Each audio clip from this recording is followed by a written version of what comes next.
0 for 1 today, reached on an error and then came around on maybe the wildest play we've seen. And actually, they're going to bring in Jorge Arenas to pinch hit here. So the second substitute of the day offensively.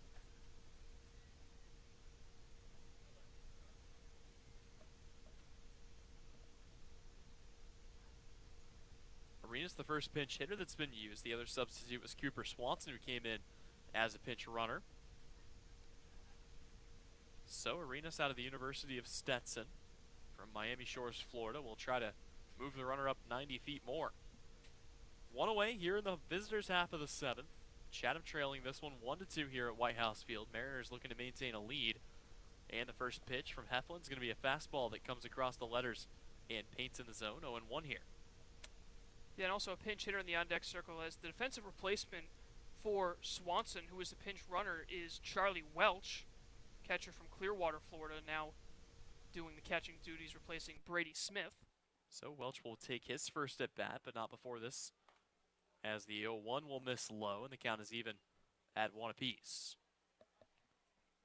So with the sac bunt, the double play is out of play. Only one out at a time, but that hasn't seemed to faze Will Heflin too much. Came into the fifth inning with runners at second and third, and was able to get back-to-back strikeouts to end the inning. He sets the 1-1. That one's going to be ripped right at Hal Hughes. It's off his glove. Picking it up out there and left is Noisy, and everybody will move up a station. So that'll be good to get Paxton Wallace over to third base, and Houston Merrill will take second. Or, sorry, Jorge Arenas will take first for the pinch hitter. And you know what? That could have been a lot worse. I think it's a great thing that Hal Hughes was able to get a glove on that ball, because I don't know if Noisy would have been able to get to that ball cleanly and make a good throw. They might have actually ended up sending the runner Wallace if that ball hadn't gotten slowed down. So the extra effort by Hughes could potentially prevent a run if Heflin's able to get out of this inning unscathed. Well, and the other good thing is the double play is back in play, as the middle infielders will slide back a step or two. So they could end the inning that way. But Heflin back in a familiar situation, 1 away, 2 on. The tying run 90 feet away. Charlie Welch coming in to pinch hit, or not pinch hit, he's taking over as catcher, but this will be his first at bat of the day. Welch on the year, hitting a dismal .040. So a batting average well under 100. On base percentage of .294 though. He's worked his way on quite a bit this year. First pitch he sees, he will foul away, and you know, if he doesn't find his way on, or if he grounds into a double play, Colin, this could be the point where you start to question whether or not it was right to bring in the pinch hitter, who didn't end up coming around to score back in that fifth inning.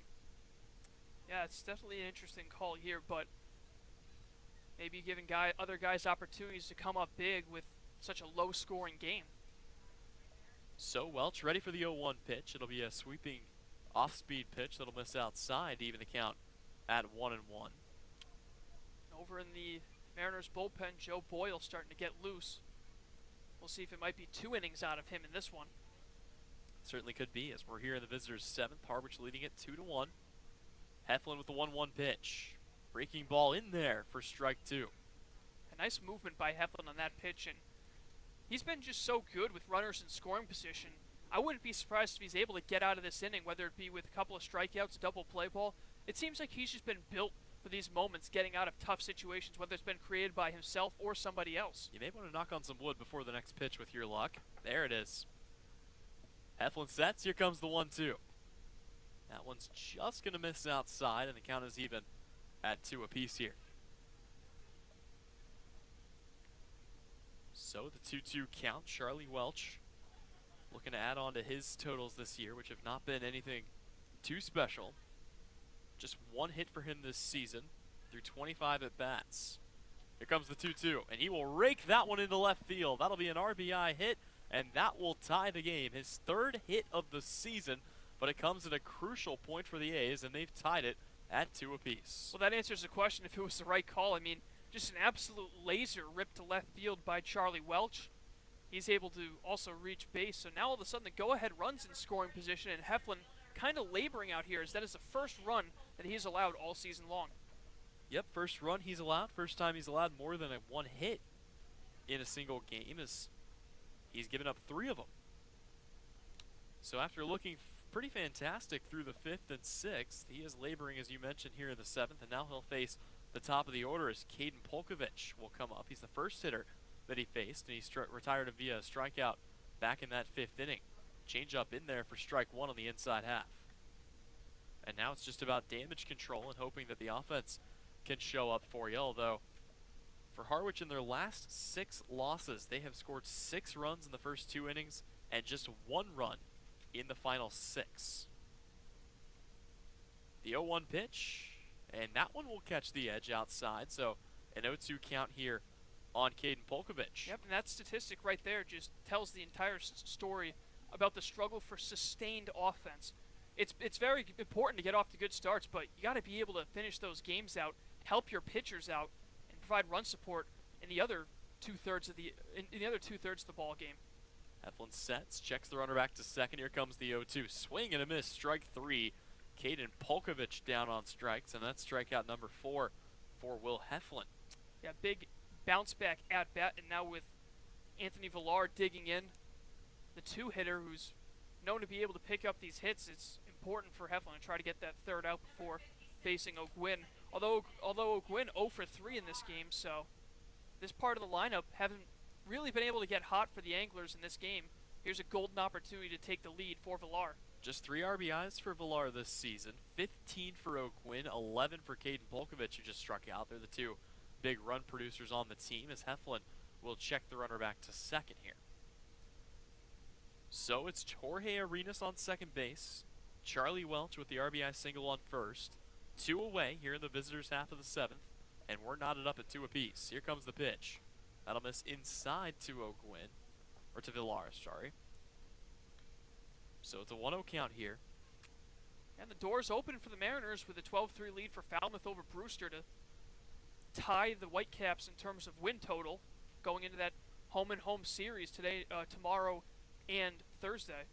With the tie, of course, they'd still be behind by a point, but feel a lot better being behind by 1 than by 3. So this one will be fouled off hard back into the left side, and the count is 1-1 here on Anthony Villar.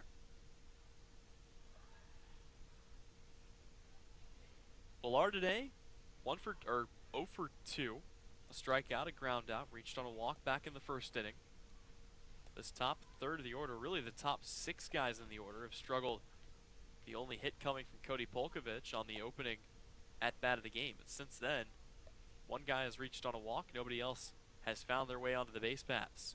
Here comes the 1-1. Well, actually, we're going to have to wait a minute as Heflin will step off and check the runner back to second. It's been a tale of 2 different teams between Chatham and Harwich when it comes to playing the East. 4-0-1 for the Anglers, 0-5 for the Harwich Mariners. Still chasing that elusive first Eastern Division win, as this one will be fouled off by Villar. That one back into the covered section, and count is 1-2 here. The door's open for Will Heflin to close this one out. You get the feeling, regardless of whether or not Harwich still holds a lead, we might see Joe Boyle come into the game in the 8th. He's already pitched 2 innings once, although it was a 6-out save, so they may go to another arm instead. We'll see. But for the time being, it's Will Heflin trying to close things out. Villar digs in. Here comes the 1-2 pitch. That one is going to be hit high in the air. Hal Hughes will point to it, directing his center fielder, who comes in and squeezes it to make the catch. That's Max Marshak, and that is out number 3. So the Chatham A's are able to get 1 through, but they strand 2 runners on base. We head to the home half of the 7th inning. Harwich still tied up here, 2-2 with the Chatham Anglers, and you're watching Harwich Baseball on the Mariners YouTube network.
Back to baseball here. 7th inning stretch time from White House Field. Tyler Henry alongside Colin Casey, and Colin back to the numbers offensively for the Harwich Mariners. How many runs do you think they've scored in the final 3 innings of a 9-inning regulation game this season? This season, I'm going to say it's somewhere around 5 or 6. I don't think it's really been a lot. It's under 5, and the last time that they did it was back on June 15th against the Katuitt Kettleers in Game 6 of the season, a game that they would end up losing. Since then, they have not scored in the last 3 innings of a 9-inning game or in the last 2 innings of a 7-inning game. So, trying to correct the ship here a little bit, and they're going to need to, as they need at least one more run if they're going to come away with a victory, or they could always play for the tie, which is something they have not done this season. One of just 2 teams not to tie this year, but still 9 outs left for the Mariners to use up as we head to the home half of the 7th. Game tied up 2-2, and it'll be the bottom third of the order. Max Marshak, Pat Winkle, and Hal Hughes. Marshak will watch the first pitch he sees. That'll be in there for a strike from Parker Scott, who comes back out for a 3rd inning of work. So Parker Scott has had a little bit of an up and down performance. This one's taken by Marshak up the middle, and it's going to be bobbled at short by Villar. That's going to allow him to move up, and for the 2nd time today, Max Marshak's going to reach on an error. Yep, and you can't really afford to make any mistakes when you're fielding a ball hit by Max Marshak, as you know how much speed he's got. Any slight hesitation, he's probably going to be safe over at first. And so now all of a sudden, the Mariners have struggled so much in the last 3 innings trying to get runs, but golden opportunity in the 7th with the leadoff man on. And actually, I believe they're going to roll that a hit. Nope, it's an error. There it goes up on the board. So, a quick pickoff move over to first, trying to keep Marshak close. He's already swiped 1 bag today. And all things considered, he should probably have a perfect on-base percentage, but was called out at first on what would have been an infield single back in the 4th inning. So he takes a pretty sizable lead. Here comes the pitch home, and that'll miss high. A little bit of a pitch out there, maybe, trying to set Brady Smith up to make a throw down to second, but it's to no avail. And the error charged to Villar, very out of character of him, just his 2nd committed all season. After a solid first month over at second, it's a pickoff move as Marshak diving back safely. And that's the thing, Harwich 1 through 9, again, a lot of good speed, and it's made pitchers think twice about whether or not they want to come home with something down in the dirt or something off speed. Another big lead for Marshak over there on first. He's taking off, another good jump, and this one is fouled back to the screen here, so he would have been safe once again, but man, you gotta wonder, with no strikes in the count, whether you want to start letting some of these guys run free and not leaving the swing sign on, give the take sign to the guy behind the plate, because with the speed of this team, they could very easily have guys in scoring position during several of these games. Right, and it's just a very tough situation when you're putting the ball in play, because what if it's a line drive? Then it's an automatic double play if the ball's caught. Throw over to first. More of a formality this time as Marshak is safely back in. But yeah, I mean, you've got guys like Jacob Hurtubise, who broke the stolen base record at Army. You've got guys like Joey Weimer, Max Marshak, and now Dylan Noisy, who had over 10 stolen bases a year ago. You can add Chris Gallen to that as well as Marshak dives in again. You've got speed 1 through 9, and how many times have we seen a guy take off, he gets a good jump, he'd be safe at second, but the guy swings, fouls the pitch off, and he goes right back where he was. So with a 1-1 count, here comes the pitch. Marshak takes off again, and right on cue, this one's going to be fouled away. Out of play, as running out of real estate was Ben Ramirez, but there it is. I mean, another good run, or another good jump by Marshak, and he'll have to head back to first. Yeah, you wonder if they really should be maybe giving Winkle the take sign at least on one of these, and Winkle has recently kind of been getting under the ball. Granted, he ground out to second back in the 5th, but you had the sacrifice fly. That pop-up there was fouled off. He got under the foul tip straight to the backstop, so. Throw over to first. Kind of close again, but back in safely as Marshak. And yeah, I mean, with 1 strike, you don't want to put the take sign on for a guy because, you know, he takes a strike in the zone, and now he's down to his final. But here comes the pitch. Breaking ball, fouled away. Count stays at 1-2 here on Pat Winkle. Maybe the aggression here being with the fact that they are at the bottom of the order right now, and going through the 8, 9, and 1 hitters, it's just the 1 RBI from Winkle on the sac fly. No hits so far from any of those guys. Hughes 0 for 2, and Noisy 0 for 3 but reaching on an error.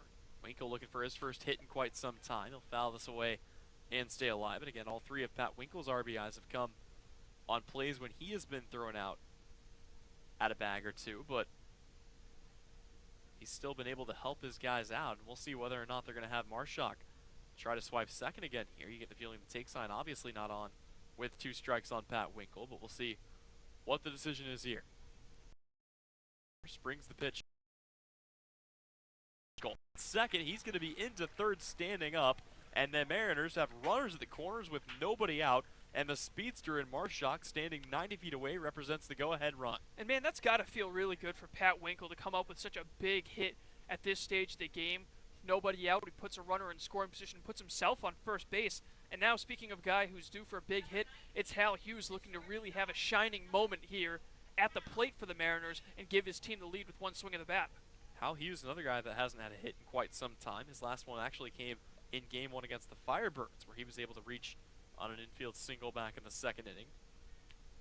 Warming in the pen right now for the Anglers is the very formidable right-hander Austin Vernon, 6'7", 290. So definitely some power behind him, and we'll see how long until Coach Holliday makes the move. For Harwich, you got to try to hit.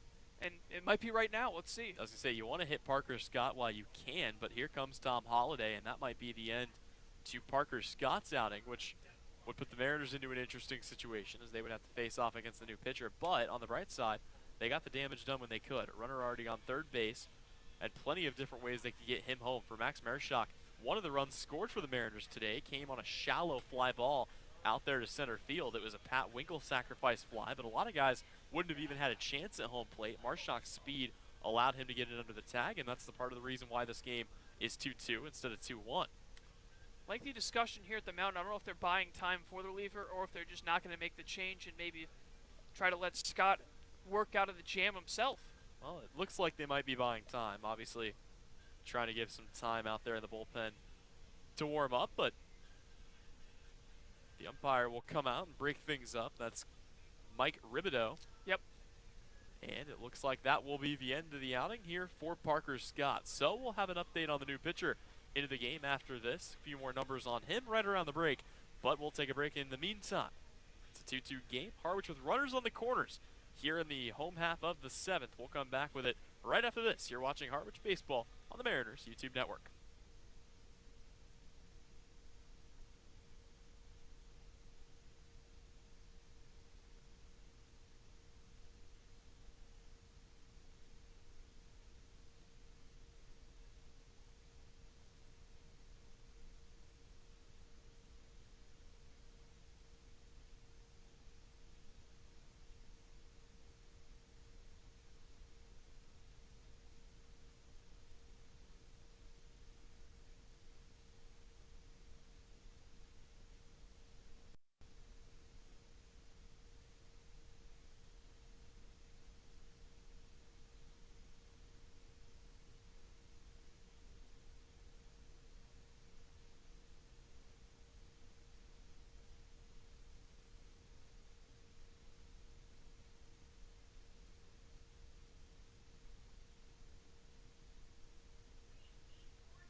So back here at White House Field, the new pitcher coming into the game for the Chatham Anglers. It'll be Austin Vernon, and calling a guy that is really tough to hit, to say the absolute least. Vernon is going to be a tall task for these Harwich hitters. And I'm sure no pun intended, considering he stands at 6'7", the tallest guy on the roster.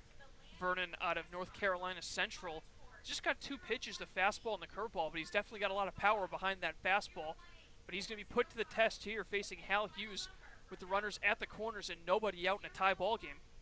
So, a big-time opportunity for the Mariners, but they'll have to do it against one of the best in Austin Vernon. Take a look at who's coming up for the Mariners. It'll be Hal Hughes, Dylan Noisy, and Mike Ludwig. Those are the 3 guys that are due up for Harwich.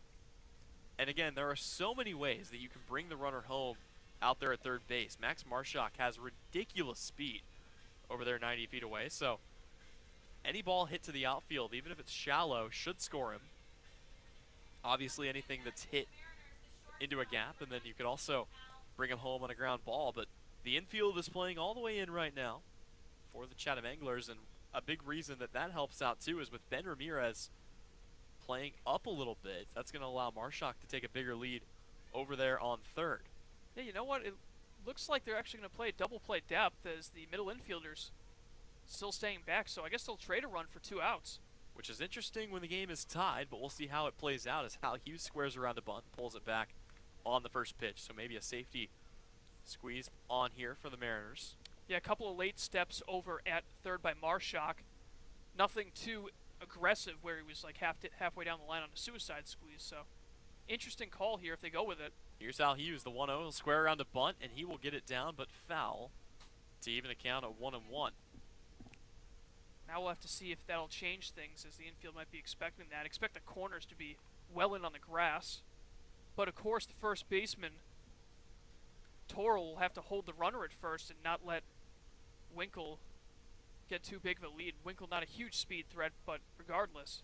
0 stolen bases in his career, including 2 stints at UConn and also 1 last summer. So this one will be a breaking ball that's in there for strike 2 as Hal Hughes pulls the bat back.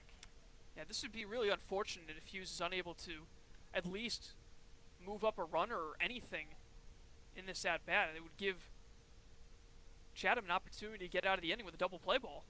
If it's going to be an out, you have to make sure it's productive. The 1-2 pitch, that one is going to be hit out into right field, but foul. And you get the feeling that no interest in making that catch in foul territory anyway would be James O'Gwyn out there, or Jamal O'Gwyn. So, you know, even on a ball that was catchable, he was going to let that go. Yeah, you read my mind, because with where he had to run, even Winkle would have had an opportunity to at least take a couple steps off the bag towards second, tagging up. So it's a 1-2 count. Hal Hughes stands in. Here's the pitch. And that one's going to be taken right at shortstop. They're going to double him up. It's nailed right at Morrill at short. He was able to flip to Ben Ramirez, and it's going to be a double play here that'll take the runner off third. Wow, talk about a worst-case scenario right there. It really doesn't get much worse than that. A ball sharply hit by Hughes, only to be caught by Morrill, and Morrill the wherewithal to throw to third. Just a bad read off the bat by Marshak, and he ends up getting doubled off. So now all of a sudden the narrative of the inning changes completely. But how about Vernon coming in and getting 2 outs on a huge play? I mean, you talk about worst-case scenario. There was only, I'd say probably 2 situations where the runner at third ends up leaving that bag. And they ended up finding one, as Dylan Noisy will step in here. So, talk about it changes the narrative of the inning. It changes the narrative of the game. Harwich with nobody out had a runner at third base. And getting doubled off there is Max Marshak. The 1-0 pitch. That one is going to be fouled away. Now, Dylan Noisy will look to cause a racket. Noisy reaching base in his last plate appearance. In the 5th on an error. He came all the way around to third, but Mike Ludwig hit a ball sharply to left that was caught by Hall. Still no official hits for guys in their Harwich Mariners debut. See if Noisy can buck that trend here with 2 away. Vernon comes set. Here's the pitch. Swing and a miss. And he's fallen behind here at 1-2.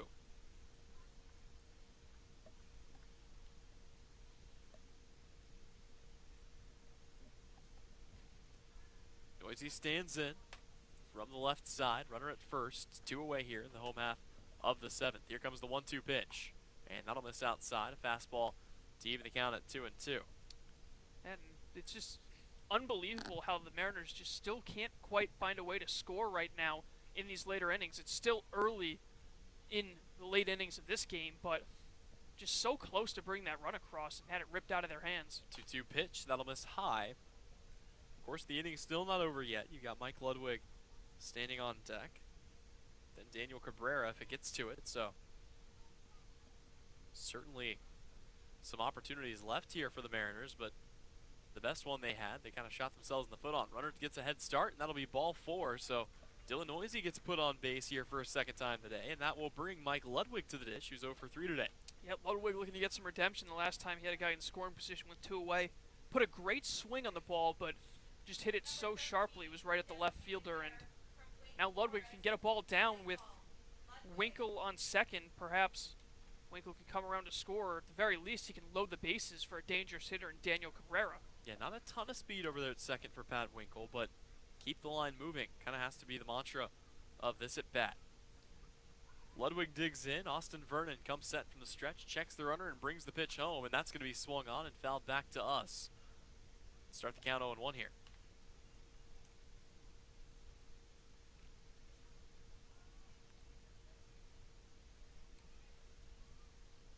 Ludwig over from Wake Forest, out of Ashburn, Virginia.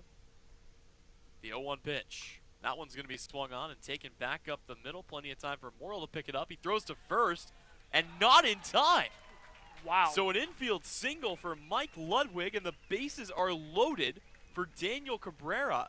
Yeah, you know what, Tyler, that might have been a makeup call on that one. It was really close, and we're going to have a discussion over at first base between umpire and manager as that one was really close. I don't know about that one. We'll have to take another look at it. That's where instant replay would be phenomenal. But regardless, now all of a sudden, some life for the Mariners in the bottom of the seventh, and Daniel Cabrera at the plate. Well, no matter how you want to look at it, you're coming into a situation where, you know, it was a close call at first the first time around. It was a close call this time around as well, but they call him safe, and we'll take another look at it. But Daniel Cabrera coming up, and that's as close of a bang-bang play as you're going to see at first base. Might be one of those tie goes to the runner situations. So bases loaded for Daniel Cabrera with 2 away. His team is tied, and the first pitch is going to be called a strike. Cabrera not too happy about that, as he thought that was up and away. Austin Vernon has been pretty good since coming into this game, but he's got to be careful here.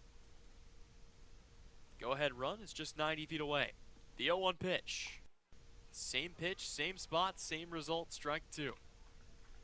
Yep, and favoring that outside part of the plate is Mike Ribideau.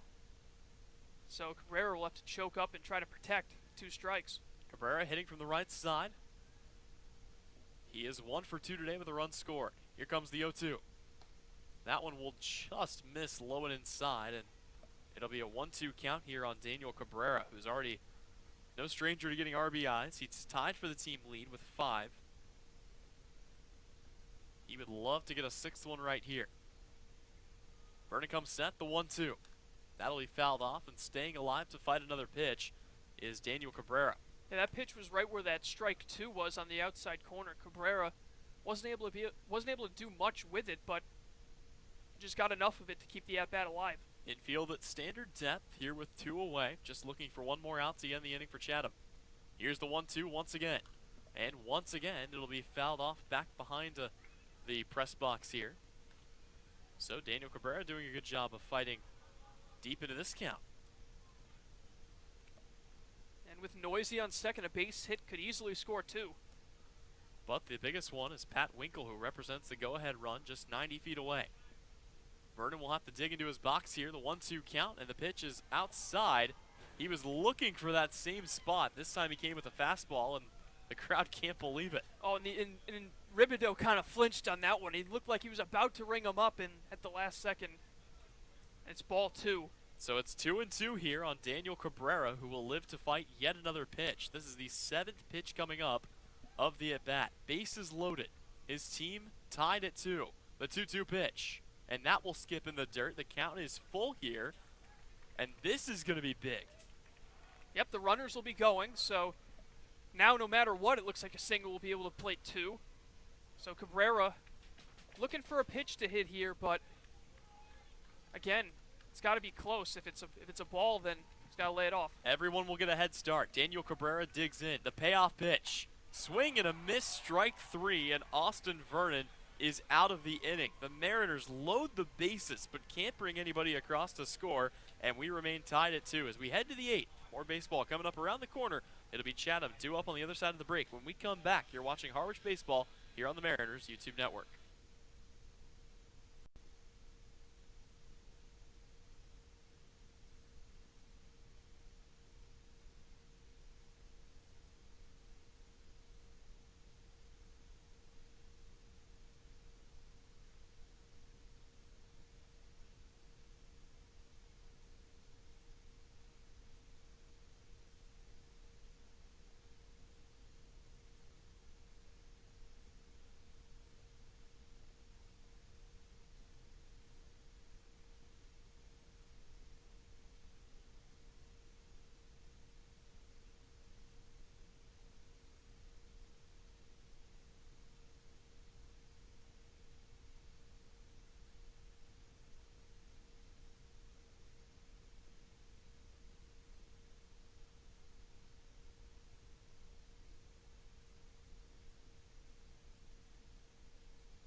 8th, still tied up at 2. Tyler Henry alongside Colin Casey and a new pitcher, Boyle, coming into the game, and he has been virtually unhittable so far this season. He has yet to give up a single run, 10 strikeouts, no walks, 1 hit. Kind of funny numbers out of a guy who came into this league looking to improve his control, but he hasn't seemed to struggle with it at all so far this year. Yeah, this is actually going to be the second time he's projected to go 2 innings. Back against Bourne, he had a 2-out save earlier in the year, so we'll see if he's able to get the job done going 2 innings, but right now it's just 1 inning at a time with the game being knotted up 2-2 after 7. Parker Scott is awfully lucky that a run didn't come across, as his ERA will remain untouched today. And boy, it was a golden opportunity for the Mariners as they had runners at first and third with nobody out there in that inning, but a double play on a hard line drive, and not a lot you could do about that. You got to run on contact. It wasn't like it was hit high in the air, but it was caught by Merrill, who flipped to Ramirez at third to double off Max Marshak, and the Mariners got an opportunity after that. They loaded the bases up, but were unable to bring anybody home. Pat Winkle was stranded on third to end the inning, and that's where we are left off. A 2-2 game, and coming up to bat, it'll be 3-4-5 for the Chatham A's. Jamal O'Gwyn, Alex Terral, and Ben Ramirez will try to score a run here and get Chatham back in front. Yeah, but this part of the lineup really struggling today. This is actually the second time that they are projected to lead off the inning, but they're in total 0 of 9 on the day with 3 strikeouts between those 3 guys, and they need them to, if Chatham wants to win this game, they need them to come up big right now. Quick update: with a 12-3 lead, Falmouth is bringing in a position player to pitch, as Austin Langworthy from the University of Florida will come in to pitch for the Commodores. But here it's Joe Boyle, and the first pitch he throws is a fastball that'll miss high and away for ball 1 to Jamal O'Gwyn. And Brewster actually making some noise here. It's now 12-6 in the top of the 8th. Boyle sets, working exclusively out of the stretch, and calling for time here as O'Gwyn wants a minute to think about it.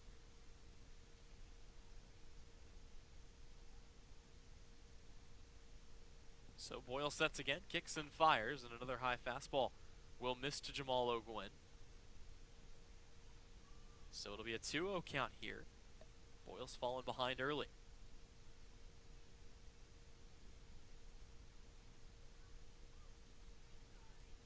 Boyle ready with the 2-0. O'Gwyn stands in the pitch, and that'll miss high and inside, so a little bit shaky here to start the outing for Joe Boyle. Yeah, it's the last thing the Mariners need right now is putting on runners via the walk. And O'Gwyn, despite being a dangerous threat, he's 0 for 3 today, so Boyle's really got to attack him.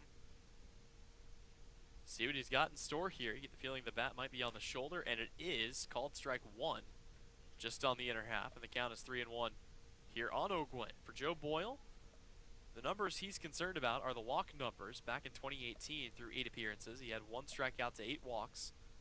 In 2019, 36 strikeouts to 27 walks, and here's his first walk of the season, as he will put Jamal O'Gwyn on for free, and that'll bring up Alex Terral. And looking at O'Gwyn, he's still without a steal this season. He's actually been caught twice, so he's had his struggles on the base path so far this year, and we'll see if the Anglers try to get aggressive here and send him with nobody out.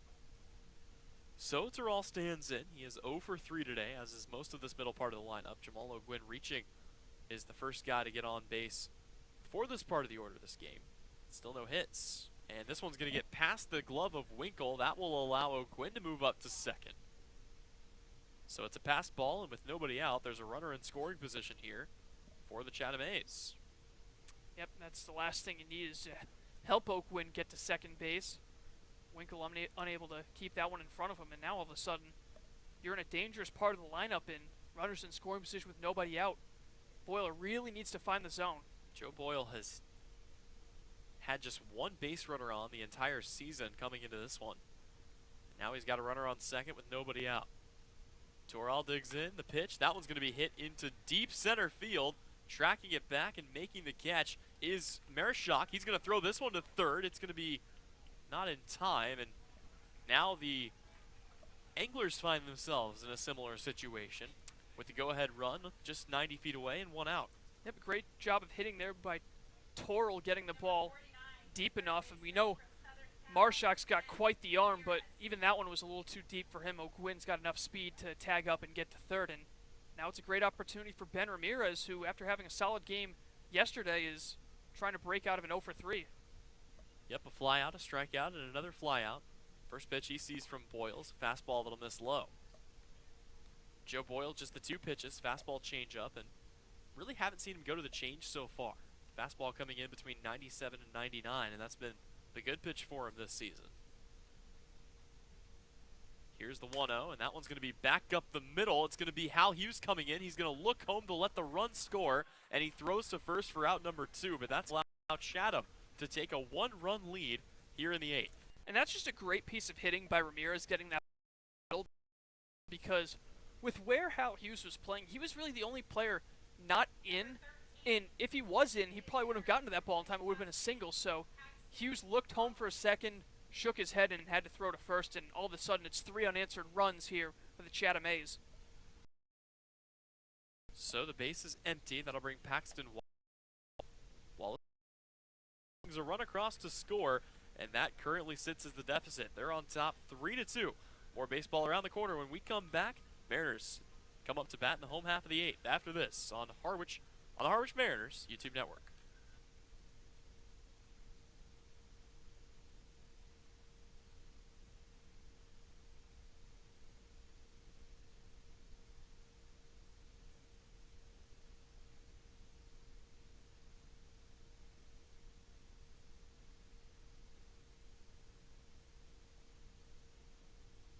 Back at the ballpark, Mariners coming up to bat here in the home half of the 8th inning. And, well, Colin, you and I talked about it. If they don't find a way to come back, this one is going to hurt. They finally had Chatham right where they wanted him. Going into the 7th inning, they held a 2-1 lead over the A's, but in the last 2 innings, they've given up 1 run apiece, and Chatham currently holds a 1-run lead. They are up 3-2 as we head here to the bottom half of the 8th. And not only that situation, with the situations in a tie game where they were able to get guys in scoring position, but they ended up straining 3 runs last inning.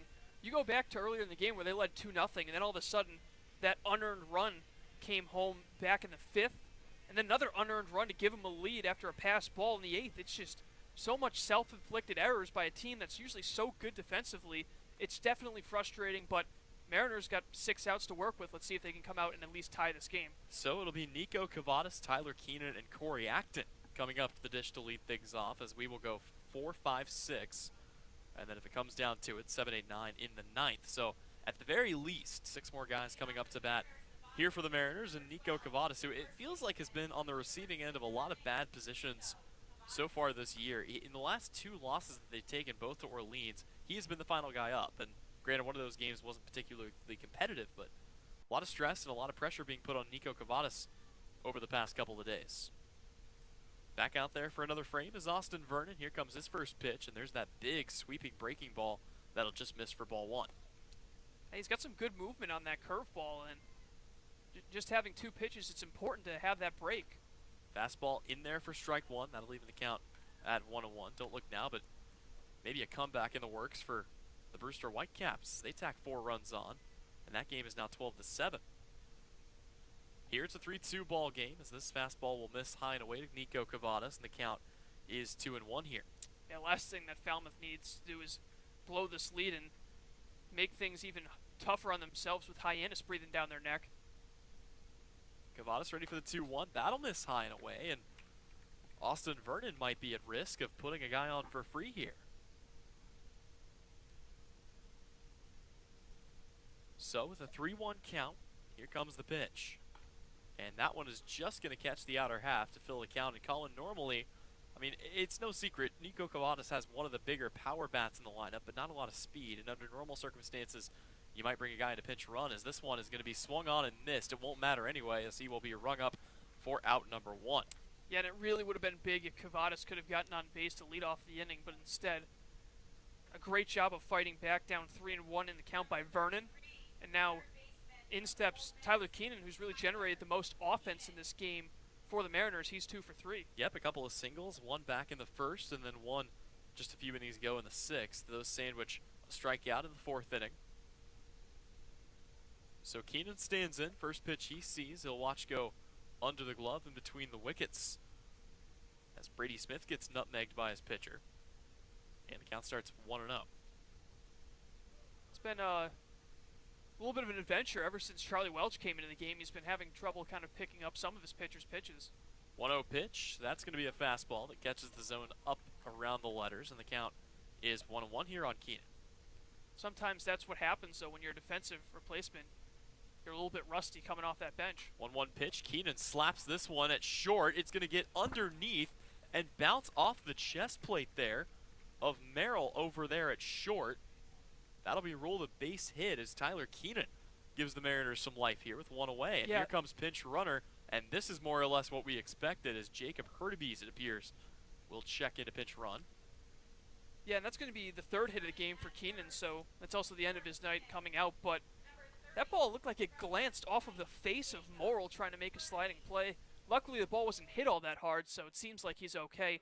But a big situation now. Corey Acton trying to break out of an 0 for 3 with 3 strikeout slump, and now he's got speed on first in the form of Jacob Hurtubise. The tying run is represented by the man from Army who led the team all time in single season stolen bases, 45 for him in 2019 in Army.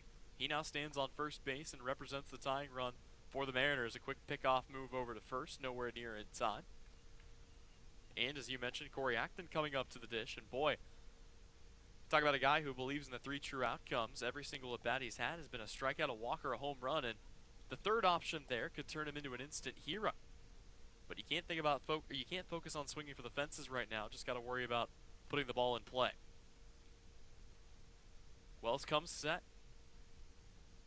checks, and now fires over to first, and in there safely is Hurtubise. You can never underestimate the importance of a one-out single.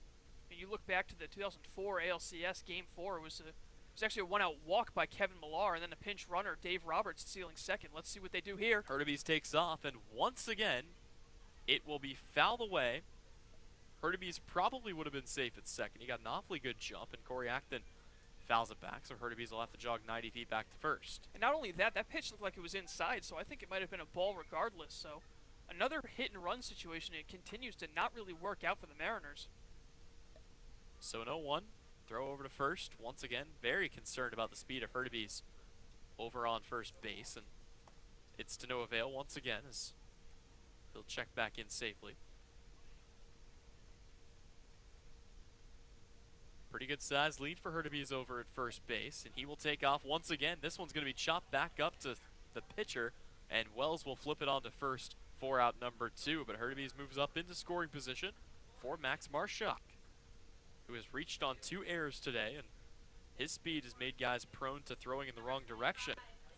Yeah, definitely not the situation that Acton was looking for. He was definitely trying to reach base, but at least putting the ball in play on the ground gave Hurtubise a chance to advance to second. Now with a man in scoring position 2 away, Marshak looking for a huge hit here in just his second game as a Harwich Mariner. It would be his first base hit of the season. Arguably should have had the infield single in the 4th, but can't take that one back. Aside from that, he's reached on 2 errors, so unofficially 0 for 1 today. Wells checks the runner. Here's the pitch, and that will actually, they're going to call it a strike on the outer half. Yep, I mean, it's been consistent that ball's been called a strike right on the corner, so maybe one might want to think about hitting opposite field. A lot of space on the right side of the infield. Marshak stands in from the right side. Wells ready with the 0-1. And he will step off the rubber and check the runner back to second base. The Mariners led 2-0 back in the 2nd inning. Chatham scored 1 in the 5th, 1 in the 7th, and 1 in the 8th to take a 3-2 lead. Harwich still looking for their first win against an Eastern team. Wells ready with the pitch. Big swing and a miss. And Max Marshak has fallen behind here 0-2.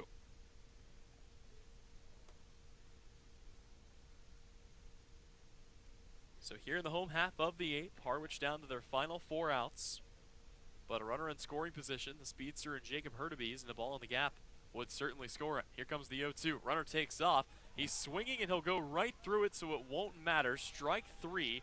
Max Marshak down on strikes, and the inning is over. We go to the 9th. Still a 1-run lead to Chatham. They'll try to pad that on the other side of the break when we come back. You're watching Harwich Mariners baseball on the Mariners YouTube network.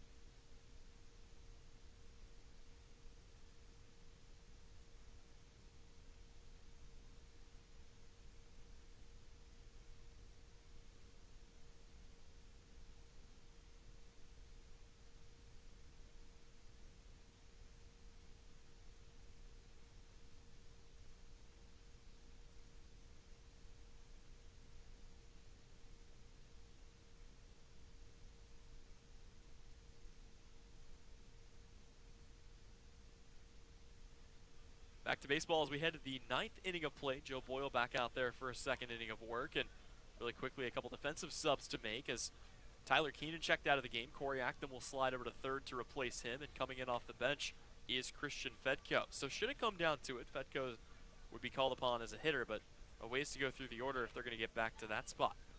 Yep, they're going to need some production out of the 8, 9, and 1 hitters, which Winkle was finally able to get a hit, and that was the first runner to, or the first base hit in that game, or in the game so far for those 3 hitters. And then it was Noisy who had followed it up with a walk. That was that 2-out rally, but again, it came up short, and Mariners really need to get a run across, but first, Joe Boyle's got to have a scoreless 9th. So it's going to be 7, 8, 9 coming up here for Chatham, representing the final 3 outs potentially of their afternoon. And leading things off, it'll be another new bat here in the lineup. Actually, it will not. It'll be Houston Morrill. So Morrill stands in here for a 4th time today. He is 1 for 3, a run scored and a base hit in the 5th, a strikeout and a ground out. And the first pitch he sees, he'll swing at and take over into the Harwich dugout. Yeah, Morrill quietly making a case for player of the game. I mean, he scored. He also had the sac bunt to set up the tying run, and he made that. He was the starter of that double play that really helped the Anglers get out of that abysmal 7th inning. Boyle's ahead of him here, 0-1. He'll kick and bring the pitch home. It's the changeup that'll miss just up, and the count is even at 1 apiece. Yeah, Morrill's been pretty good. The other guy you could obviously point to would be Charlie Welch, who, as it stands right now, his pinch hit RBI single represents the difference between these two teams. The 1-1 pitch. There's the off speed, and that'll catch the zone outside. Count as 1-2. Yep, and the Anglers, despite not having a great offensive game, were able to manufacture runs. It was the walk, and then Oak Wind found himself in scoring position. Ben Ramirez was able to ground out, but that brought home the go-ahead run. The 1-2 is fouled back to the screen. So in a game where Ben Ramirez, the 5-hitter, was quiet 0 for 4, he could just be the difference maker with that RBI. Certainly could be, has been so far. Here it's a 1-2 count. Joe Boyle trying to close out another hitter. And the pitch. That'll break a fastball down in the dirt, and the count is even at 2-2. So actually a doubleheader being played. YD and Wareham getting off earlier this year. It was earlier today. It was a 3-1 win for the YD Red Sox, and the second game is currently in play. 2-2 pitch. Fastball just misses. Another final to pass along your way. Actually not a final, but a game in the 7th inning. Orleans up 7-2 on Hyannis. Joe Boyle with a 3-2 count. Pitching here to Houston Merrill. Here comes the payoff. That one's going to be swung on a rocket, but right at Nico Cavadas, who is able to glove it for out number 1. Just an interesting stat here. Looking at the Mariners, they have had the lead first in each of their last 5 games, but through the first 4 of those, not including tonight, they've only won once out of those 4, and that was against Hyannis. So it could be 4 of their last 5 games which they've led in first that they would lose if they're unable to come back here tonight. So digging in now is Jorge Arenas. Second time he will be up today. Was used as a pinch hitter back in the 7th, and he will swing through a fastball for strike 1. And Tyler, right now it's all coming back to the fact that they've been unable to score any runs in the middle and late innings. Yep, getting on top early and then dropping those leads. The 0-1 pitch. Fastball will just miss. Jorge Arenas evens the count at 1-1. And you can really hardly blame the pitching in this one because 2 of the 3 runs were unearned. So it's really the lack of hitting since the 2nd inning and the lack of defense throughout.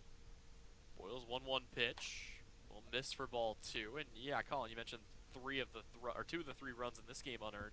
I believe 4 of the last 5 that the Mariners have given up. 4 of the last 5 runs have been unearned. So it's been a tough bout when it comes to that, as Boyle delivers the 2-1. Swing and a miss.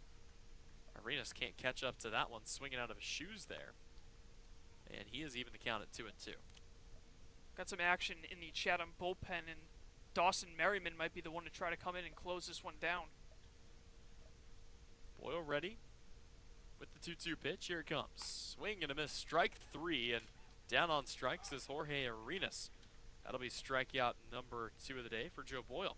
Yeah, despite the walk that ended up being the go-ahead run, it was actually an unearned run because of the pass ball. Boyle's looked very sharp ever since giving up that run.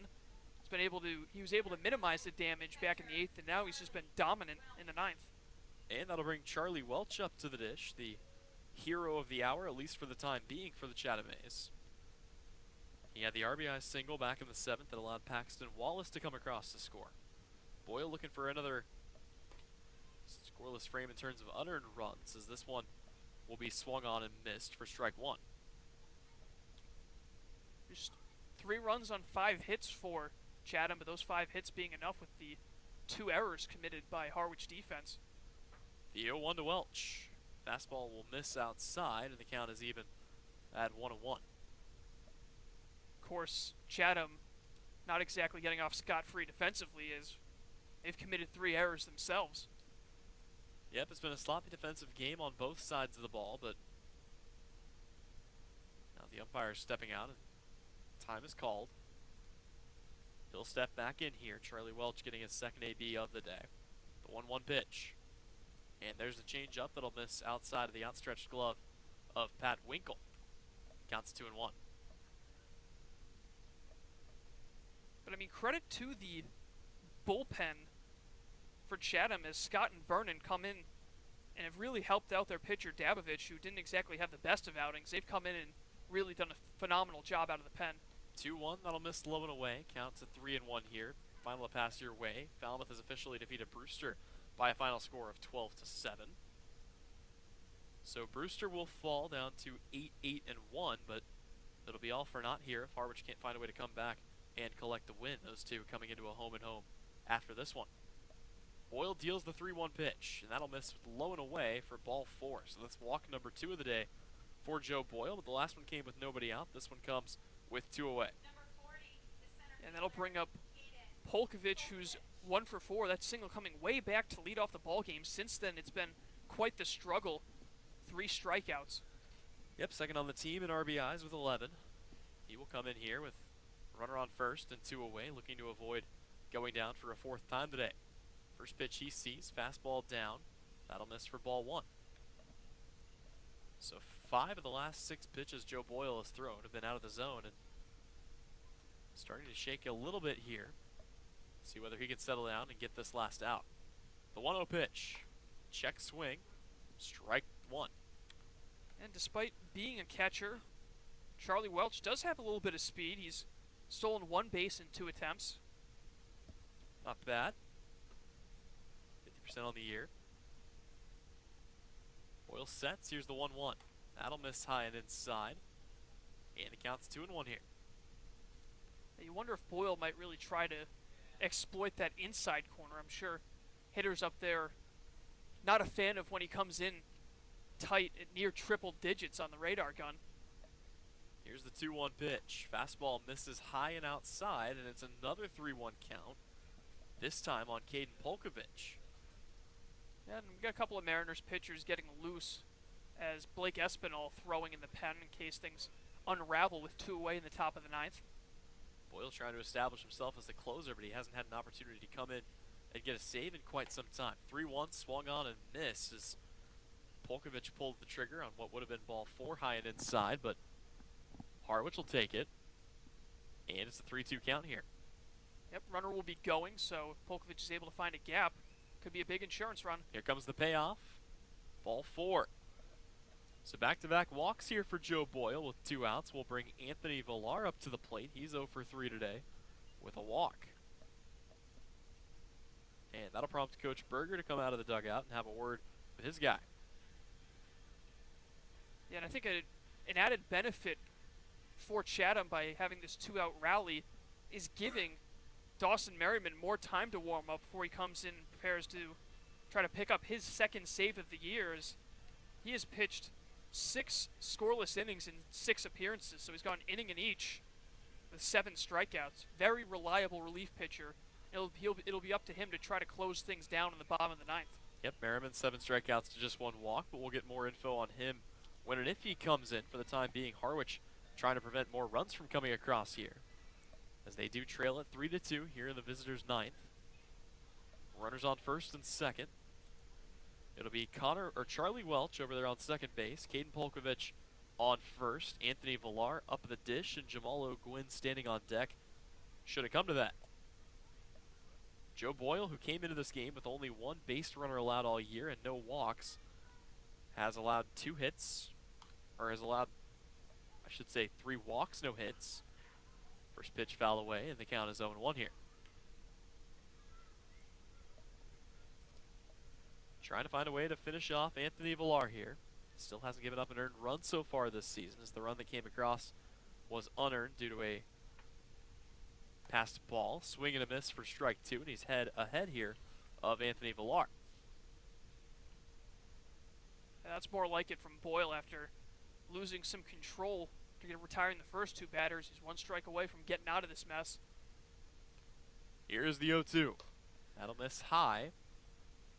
Count to 1-2 here on Villar, who, again, today is 0 for 3. A walk, a ground out, a strikeout, and a flyout. He's done it all.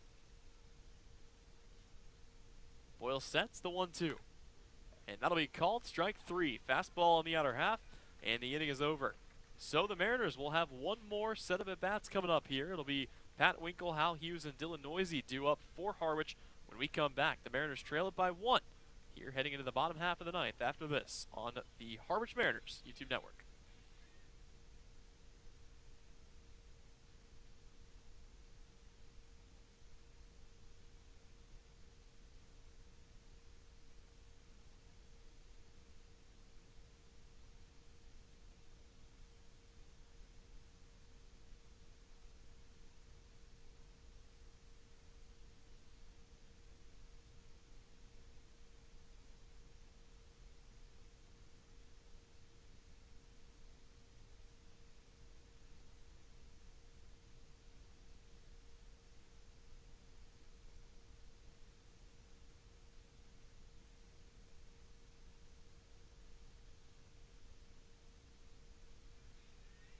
So we head to the home half of the 9th inning here. Tyler Henry alongside Colin Casey bringing you Harwich Mariners baseball from White House Field. Mariners trail at 3-2 here in the home half of the 9th. And Colin, at least for the time being, it looks like it will be Pat Winkle and Hal Hughes coming up to bat in their respective spots, which again is kind of an interesting move, a bit of a bold one albeit, with Joey Weimer and Chris Galland sitting on the bench right now with batting averages above 300, but going with the guys who have been around, and we'll see what happens here. As we do see Joey Weimer with the bat in his hand, and he may be called on here to replace Dylan Noisy.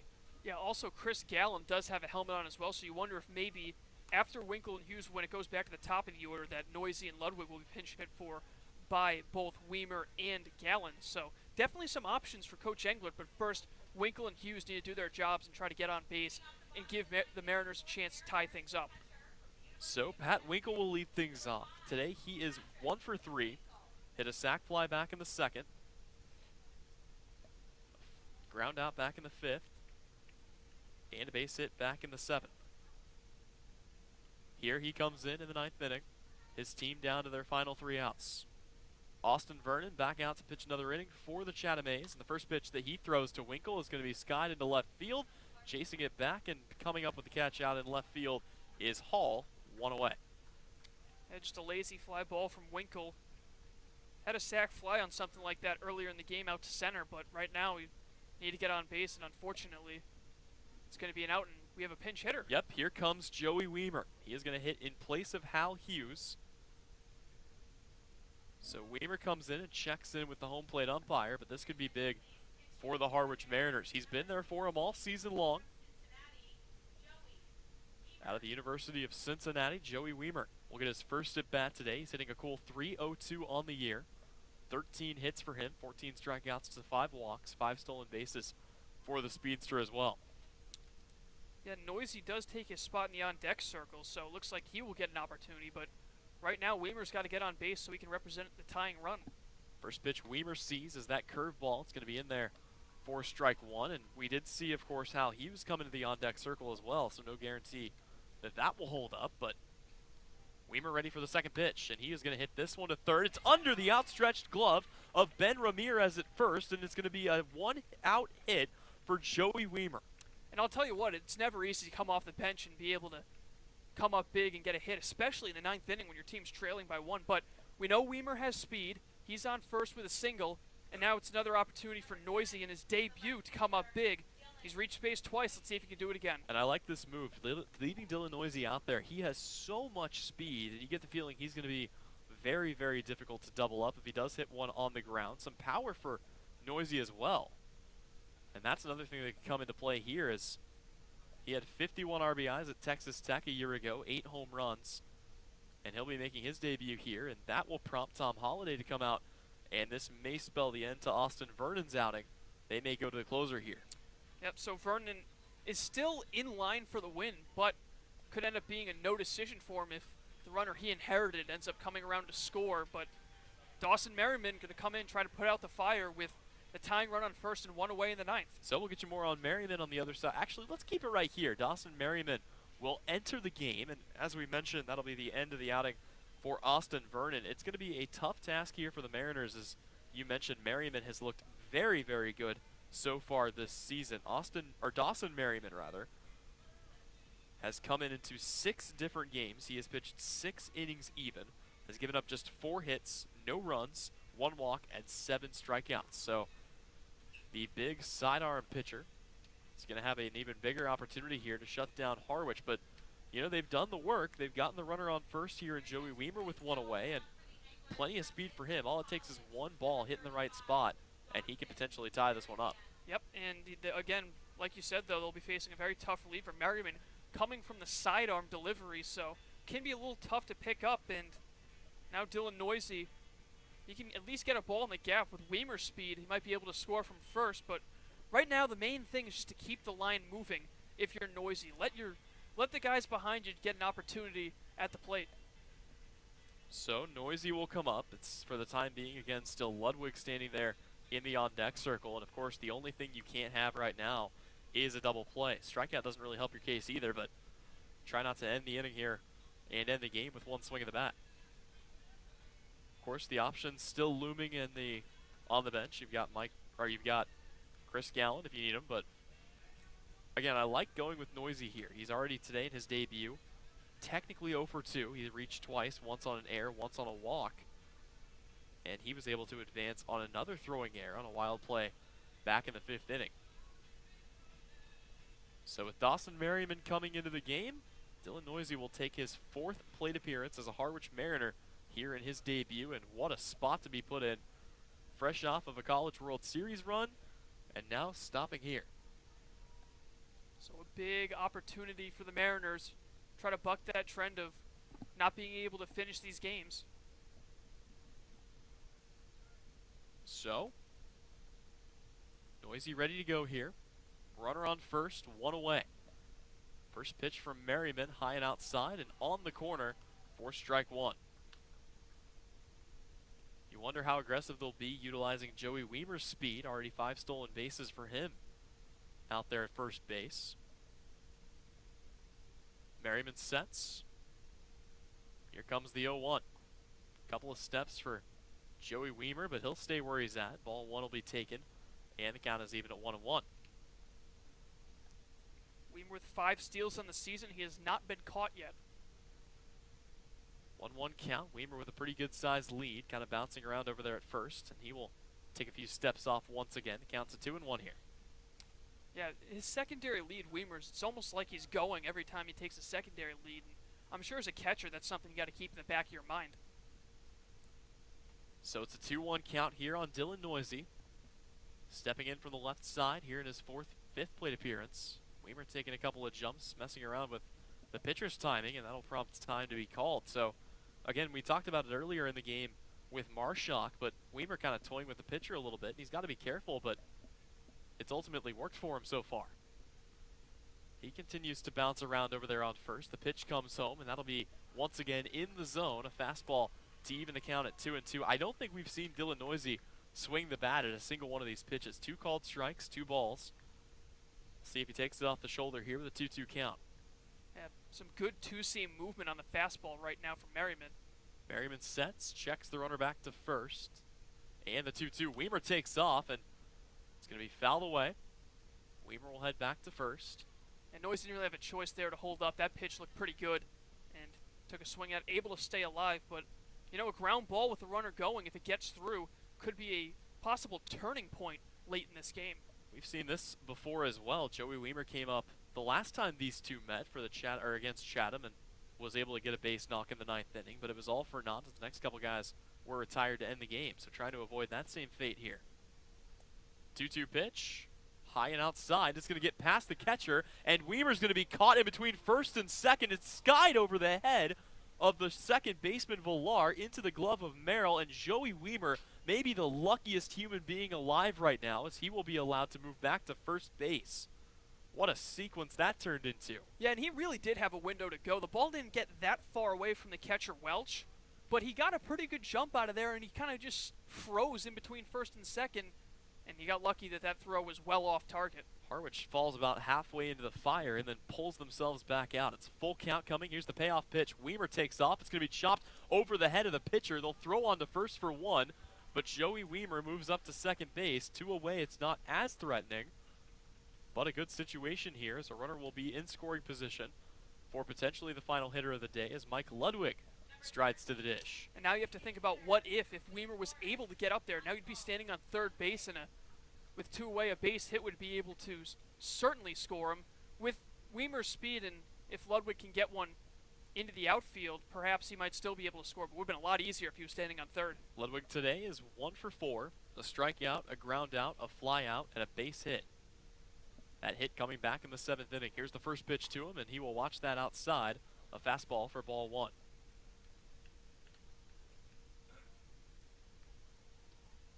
Joey Weimer with a lot of speed. We've talked about it before, but a lot of different ways you could bring him across here to score.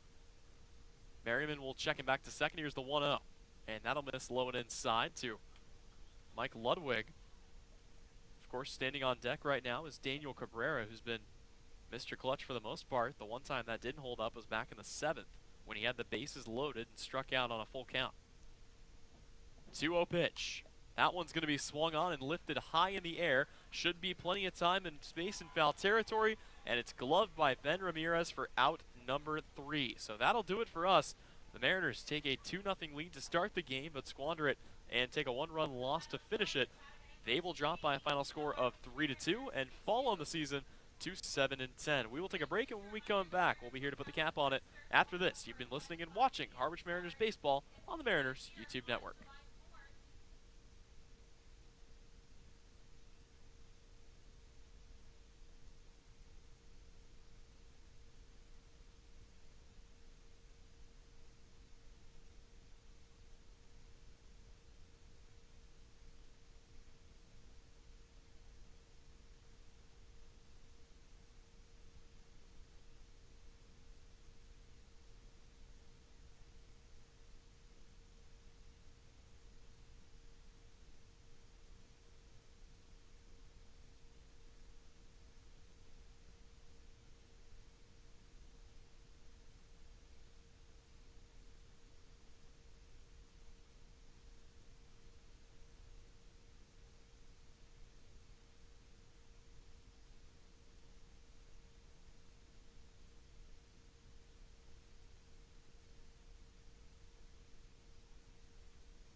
Welcome back to the Harwich Mariners postgame show. Tyler Henry alongside Colin Casey here to put the cap on it. And probably the most heartbreaking loss that the Mariners have fell in this season. They take a 2-0 lead back in the early goings of this one, courtesy of RBI singles from Nico Cavadas, and then a crazy play that allowed Max Marshak to come in and score off a Pat Winkle sacrifice fly. But after that, they just kind of got killed by a couple of paper cuts. One run comes across for Chatham in the 5th, one in the 7th, and one in the 8th. And they had plenty of opportunities, Colin, as they had the bases loaded in the 7th with 2 outs. And that same inning earlier, they had runners at 1st and 3rd with nobody out. They had runners in scoring position in the 5th, 6th, and then again in the 8th, and were unable to get anybody across the score, and they fall by 1 run here when all is said and done. I mean, you do talk about what happened with runners left on base. They left 9 total, which hurts. But really the difference in this game was giving up those unearned runs. You gave up 2 unearned runs, and that was the difference. I mean, even though you gave up less errors than your opposition, 2 errors still is way too many.